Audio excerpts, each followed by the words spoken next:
Dear student, हमारा roots of unity का topic चल रहा है। अब हम इसमें जरा डिफरेंट केसेस को डिस्कस करते हैं। फॉर एग्जांपल देखें, सिंपल केस से हम स्टार्ट करते हैं। आपके one roots of unity. One roots of unity का मीनिंग क्या है कि आप question x is equal to 1 को सॉल्व करें। Mean one root of unity क्या मतलब इसका कि देखें सिंपल इसके मीनिंग हमने स्टार्ट में भी ट्रांसफॉर्मेशन की टर्म्स में भी हमने पढ़ा था कि ट्रांसफॉर्मेशन नंबर्स को कैसे डील या numbers in terms of transformation कैसे डिस्कस होते हैं। आप उसको जरूर रिवाइज कीजिएगा, लेकिन एट द हम इसको जरा अल्जेब्रिक पॉइंट ऑफ व्यू से भी देखते हैं और लेटर ऑन हम उसको जरा ग्राफिकली भी देखेंगे। लेकिन इसको जरा समझें, इस चीज का मतलब क्या है। इसका मतलब है कि देखें ये 1 into x is equal to 1। क्या मतलब कि कौन सी एक ऐसी ट्रांसफॉर्मेशन है, कौन सा एक ऐसा नंबर है कि जिसको आप 1 से मल्टीप्लाई करें तो आपको आंसर 1 मिले। क्वाइट सिंपल कि x इज इक्वल टू 1 ही एक ऐसा नंबर है जो कि 1 से मल्टीप्लाई होकर 1 देगा। Okay done. आए इसका नेक्स्ट केस देखते हैं हम। ये सेकंड केस देखते हैं हम। वो क्या है जी कि स्क्वायर रूट्स ऑफ यूनिटी।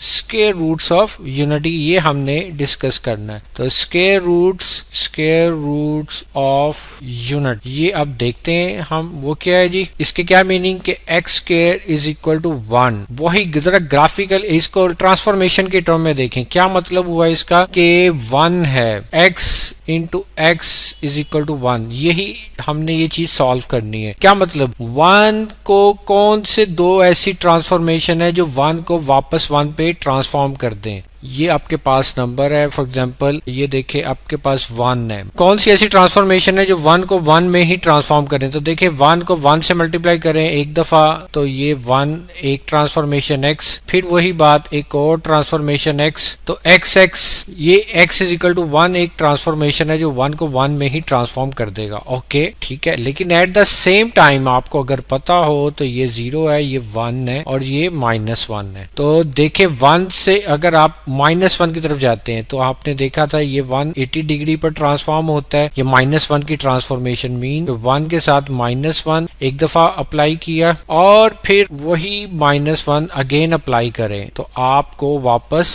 1 मिल जाएगा। तो इट मीन्स कि अगर x इज इक्वल टू -1 दो दफा आप अप्लाई करेंगे अपॉन 1 तो आपको रिजल्ट +1 ही मिलेगा, +1 ही मिलेगा। कब? जब x इज इक्वल टू क्या होगा -1। और बहुत से तरीके हैं इसको देखने के कि अब देखें ये तो मैंने आपको ट्रांसफॉर्मेशन की टर्म्स में, और इसका आपको नॉलेज होना चाहिए, ये इंपॉर्टेंट है। इससे आपको बहुत बड़े बड़े आइडियाज जो ट्रांसफॉर्मेशंस के हैं वो भी समझ आ जाएंगे। ये उनकी एक सिंप्लीफाइड फॉर्म है, लेकिन अलजेब्रिकली बहुत सिंपल है। क्या है जी कि कौन सा एक ऐसा नंबर है जिसका आप स्क्वायर लें तो आंसर 1 आए। तो क्वाइट सिंपल, आपके पास एक -1 है और +1 है कि जिसका स्क्वायर लें तो आंसर क्या आता है आपके पास 1 ही आता है। और इसको आप अलजेब्रिकली कैसे सॉल्व करते हैं। x square -1 is equal to 0। This implies that x -1 factorise करते हैं x +1 इज इक्वल टू 0 और x इज इक्वल टू आपको +-1 मिल जाता है। ओके, ये इसका सोल्यूशन हो गया। अब आए जी जरा थर्ड केस, जरा अब हम आगे जा रहे हैं। थर्ड क्या है जी, स्क्वायर रूट्स ऑफ यूनिटी हो गया discuss. Square root of unity, roots of unity discuss हो गया। अब हम पढ़ते हैं cube roots of unity. Cube roots of unity. Well ये जरा आइडिया थोड़ा सा अब आगे हम एक्सटेंड करते जा रहे हैं। अब देखें इसमें क्या केस हो सकता है कि कौन से ऐसे 3 नंबर हैं जिनको मल्टीप्लाई करें, या कौन से ऐसे नंबर हैं जिनको मल्टीप्लाई करें 3 दफा तो आंसर 1 आए। एक तो सिंपल सी बात है 1 होगा, 1 हर एक में होगा। तो ये हमने देखना है यहाँ पर। अब देखें यहाँ पर इतनी ज्यादा ट्रांसफॉर्मेशन शायद हमारे लिए मुश्किल हो जाए, लेकिन इसको जरा अलजेब्रिकली देखते हैं। अलजेब्रिकली तो क्या होगा, x -1 इज इक्वल टू 0। यहां से आप x क्यूब -1 का cube is equal to 0। Formula होता है जी आपके सामने a cube -b cube is equal to a -b into a square plus ab plus b square. तो ये आप अप्लाई कर देंगे यहाँ पर तो क्या आ जाएगा जी answer, x -1 into x square plus x plus 1 is equal to 0। Okay, यहाँ से देखें क्या आंसर आ जाएगा, x इज इक्वल टू 1 आ जाएगा। वो जब x -1 +1 को 0 करेंगे और एक आएगा x square plus x plus 1 is equal to 0। That is a quadratic equation और क्वाड्रेटिक है, क्वाड्रेटिक इन x है। अब इसको सॉल्व कर लें तो दिस इंप्लाइज दैट कि x is equal to -1 plus minus b square और 1 का square -4a into c। Quadratic formula apply करें ओवर 2 इंटू a। फार्मूला आपको आना चाहिए, पता होगा। तो देखें जी ये -3/2। तो देखें यहाँ से दो आंसर आ रहे हैं, एक x is equal to -1 plus under root -3/2 और एक है x, इसको आप x1 कह लें। चलें इसका आंसर x2, दूसरे रूट का आंसर -1 -2।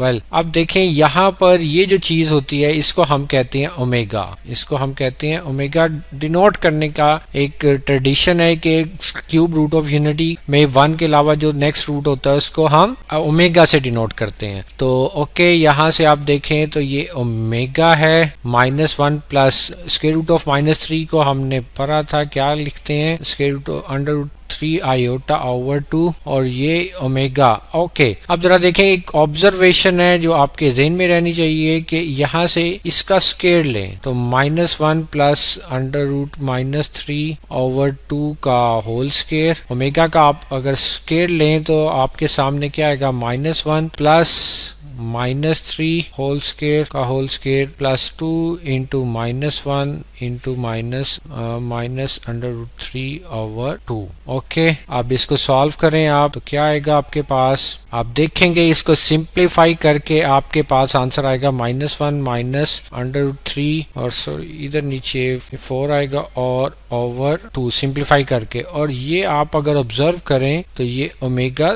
x2 होगा, x2। तो इट मीन्स के क्यूब रूट्स ऑफ यूनिटी जोन से हैं वो एक तो आपके पास रूट आया है, एक रूट आपके पास आया है 1, दूसरा रूट आया आपके पास ओमेगा और एक आया है जो कि x2 था वो ओमेगा स्क्वायर था, तो ओमेगा स्क्वायर। तो इट मीन्स के 1 ओमेगा और omega square are cube roots of unity, are cube roots of unity. अब इसकी कुछ ऑब्जर्वेशन है जो आपके जहन में रहनी चाहिए, बहुत इंपॉर्टेंट ऑब्जर्वेशन है। फर्स्ट थिंग इज दैट के सम, इनका जो सम होता है 1 प्लस ओमेगा स्क्वायर ये 0 होता है। और सेकंड थिंग कि इनका जो प्रोडक्ट होता है मीन के 1 इंटू ओमेगा स्क्वायर मीन के ओमेगा क्यूब ये 1 होता है। इन चीजों को आपने खुद ऑब्जर्व करना है, इसको कैलकुलेट करें, ऐड करके देखें इनका आंसर वाकई 0 आता है और इसी तरह तीनों रूट्स को आप मल्टीप्लाई करके देखें कि आंसर इनका 1 आता है। ये ऑब्जर्वेशन है, ये आपके